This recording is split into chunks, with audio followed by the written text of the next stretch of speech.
Rutin bayar premi asuransi, tapi kenapa polisnya bisa lapse? Nah, supaya gampang, Cici akan jelaskan. Yang pertama, teman-teman membayar premi asuransi setiap bulan, tapi mendadak polisnya lapse. Ini biasanya terjadi pada produk unit link yang mengandung produk asuransi kesehatan di dalamnya. Biaya atas produk asuransi kesehatan akan naik setiap tahun seiring dengan kenaikan usia nasabah dan inflasi medis yang terjadi di Indonesia. Hal ini tidak hanya terjadi di Indonesia, namun juga terjadi di negara-negara luar seperti Singapura, Hong Kong, Jepang, dan sebagainya. Nah, katakanlah teman-teman membayar premi secara rutin setiap bulan. Garis berwarna biru ini kita ilustrasikan sebagai premi asuransi, yaitu premi yang secara rutin dibayar oleh teman-teman setiap bulan atau setiap tahun. Di dalam produk asuransi yang teman-teman beli tentunya ada produk asuransi, ada biaya atas produk yang diambil. Kalau teman-teman mengambil manfaat asuransi jiwa dan asuransi kesehatan, maka ada biaya atas produk asuransi jiwa dan ada biaya atas produk asuransi kesehatan. Katakanlah biaya ini kita ilustrasikan sebagai garis berwarna merah.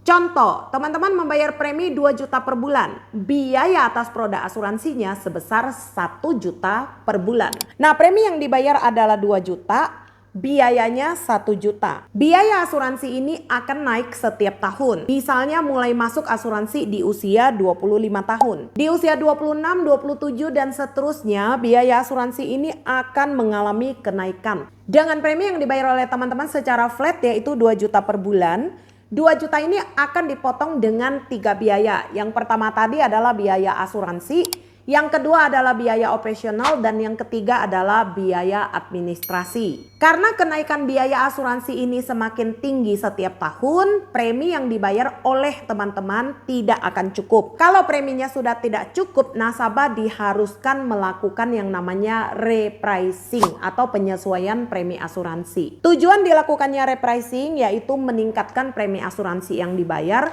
supaya mencukupi untuk memotong biaya atas produk yang teman-teman beli. Dengan begini, polisnya bisa tetap aktif dan jika terjadi musibah tetap bisa di-cover untuk biaya berobat di rumah sakit. Semua manfaat yang dibeli oleh teman-teman tetap berfungsi dengan baik sebagaimana mestinya. Nah, bagaimana dengan investasi? Investasi adalah selisih atas premi yang sudah dibayar oleh teman-teman, dipotong biaya asuransi, dipotong biaya operasional, dan dipotong biaya administrasi. Di awal saat teman-teman membayar premi asuransi, ada sedikit porsi investasi. Tujuan dari investasi yang ada dalam produk unit link ini adalah untuk cuti premi, jaga-jaga kalau mendadak nasabah tidak bisa bayar polis asuransi, sehingga biaya asuransi berjalan bisa dipotong dari investasi yang sudah terbentuk. Nah, gimana? Kurang lebih sudah clear? Untuk teman-teman yang masih mau konsultasi, silakan drop pertanyaan di kolom chat atau klik link di bio dan DM Cici Evi untuk beli asuransi. Terima kasih.